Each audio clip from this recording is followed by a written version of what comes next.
के विषय में कि मैंने उस परिवार में सबसे इंपॉर्टेंट मालूम है एक और सदस्य होता है, वो होती है क्या, बेटियां। हो जाए 2 लाइन बेटी पर तो सुनो। कहते हैं कि ओस की बूंद सी होती है ये बेटियां, प्यार में कमी है तो रोती है ये बेटियां। बेटे तो एक कुल को रोशन करते हैं, लेकिन 2-2 कुल को रोशन करती है ये बेटियां। आपको मालूम है बेटी जो है ना घर का केंद्र बिंदु रही है हमेशा। अगर बेटी है तो दुनिया की सारी दौलत है। क्यों? क्योंकि मालूम है जब अगर मान लो कि एक बेटी छोटी है और भाई बड़ा है, फिर भी मालूम है जब घर से मां निकलती है ना तो वो जिम्मेदारी किसको देके जाती है? बेटी को देके रहे। भले वो बेटी छोटी है लेकिन कहेगी तू अन्नो ध्यान रख जो गण मस्ती करे। हाँ, बेटी वाले यहाँ पर रुकने की कोशिश ज्यादा करना, अगर पिता वाले हैं और बेटे वाले हैं तो भी मतलब रहना, लेकिन बेटियों का ज्यादा मान है अभी 2 मिनट के लिए। अगर बेटी नहीं हो, बेटे हो तो बेटी हो तो उनको बुला दीजिए आपके पास। मैं चाहूंगा आप नहीं जाए, बेटी आपके पास आए और 2 मिनट 2 लाइन के लिए कहेंगे क्या?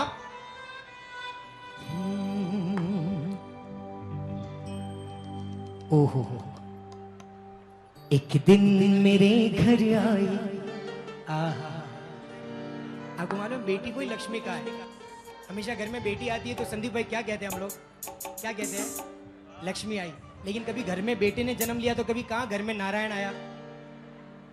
कोई नहीं कहता है, क्योंकि आपको मालूम है ये पदवी सिर्फ बेटियों को दी जाती है। बेटियां होती ही इतनी करुणामय हैं, जब पियर में होती हैं तो चिंता अपने पिता की करती हैं, जब ससुराल भी चली जाती है ना तो मालूम है उसकी आत्मा है ना अपने पिता में अटकी हुई होती है। जब वो ससुराल जाती है तो उसको मालूम है कि सास, ननंद, देरानी, जेठानी सब नए हैं, बहुत मुश्किल होता है हैंडल करना। तब मालूम है उसके अंदर रिडाइल में सबसे टॉप पर अगर नाम होता है ना तो अपने पापा का होता है। वो मम्मी से, सासू से कहती है मम्मी इसने 2 मिनट में जाकर आती हूँ, और मालूम है वो बेडरूम में जाती हैं और सबसे पहले अपने पापा को फोन करती हैं और पापा को कहती हैं पापा आप कैसे हो? पापा आपकी तबीयत ठीक है ना? पापा आपने दवाई ली? वो चिंता भी जो है ना अपनी हमेशा पिता की करेगी ससुराल जाने के बाद भी। और इसलिए सुनेगा, एक दिन मेरे घर आई परी एक प्यारी, वो नन्ही सी कली, वो नन्ही सी कली, लगती है मेरी परछाई, जो दिल में समाई, जो धड़कन है बनी, वो नन्ही सी कली कि सोने चिड़ैया एक दिन उड़ जाएगी, पिंजरा तोड़ के एक दिन उड़ जाएगी, चली जाएगी ये पिया जी के देश कि फिर ना आएगी। हाय अखियों से आंसुओं की धार ये बहती जाएगी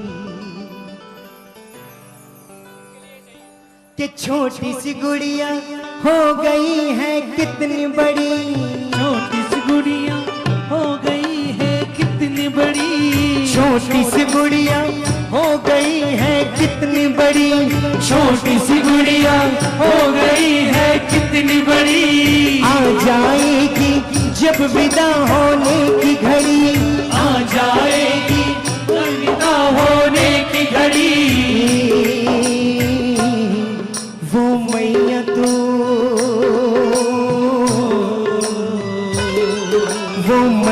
तो खड़ी खड़ी द्वार पे देखती रह जाएगी, चली जाएगी ये पिया जी के देश तो फिर ना आएगी।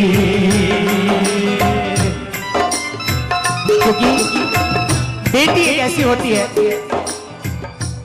अगर बेटा हो और बेटी हो ना तो मैं फर्क नहीं करना चाहता हूं, दोनों अपनी जगह पे बहुत इंपॉर्टेंट है, लेकिन एक जनरल सा फर्क ये होता है कि अगर बेटा आपके बीच छोटा हो और बेटी भी छोटी हो तो उसको खिलौना लाके दो। देखो अगर खिलौना अच्छा नहीं होगा ना तो बेटा मुंह पे मारेगा, लेकिन अगर एक बेटी खिलौना टूटा फूटा भी हो ना एक बार वो खेलेगी, लेकिन पिता के अपने कहते ना कि स्टेटस पे फर्क आने नहीं देगी। पापा को ये नहीं कि पापा ये क्या लाके दे दिया, ये फर्क है। और तब सुनना 1 2 3 4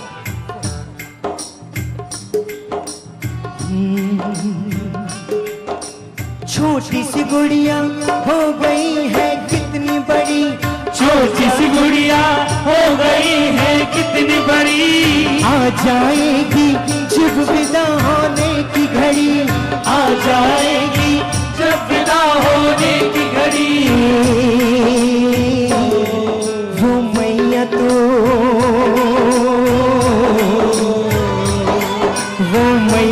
खड़ी खड़ी द्वार पे देखती रह जाएगी, चली जाएगी ये पिया जी के देश कि फिर ना आएगी।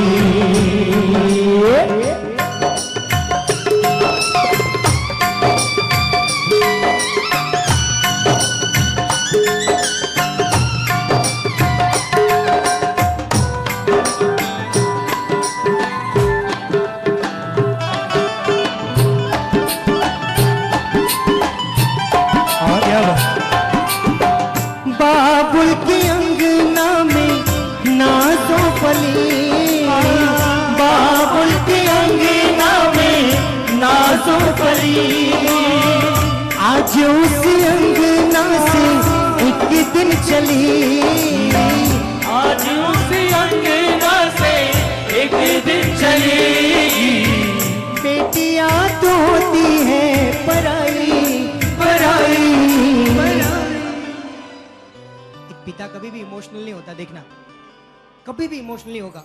एक माँ तो रो पड़ेगी लेकिन पिता कभी नहीं रोता, लेकिन जब बेटी की बात आती है ना तो भल भला कड़क पिता भी अपने आंखों से आंसू बहाता है। क्यों मालूम है? एक बार एक बेटी आई, बेटा आया और पापा को पैर पड़ने लगा। पापा अखबार पढ़ रहे थे। पापा ने कहा कि बेटा क्या कर रहा है? पापा पापा कल मैं एक प्रोग्राम देख कर आया, रिश्तों की डोर, उसके अंदर मुझे मालूम पड़ा कि माँ बाप की महिमा क्या है, पिता की महिमा क्या है।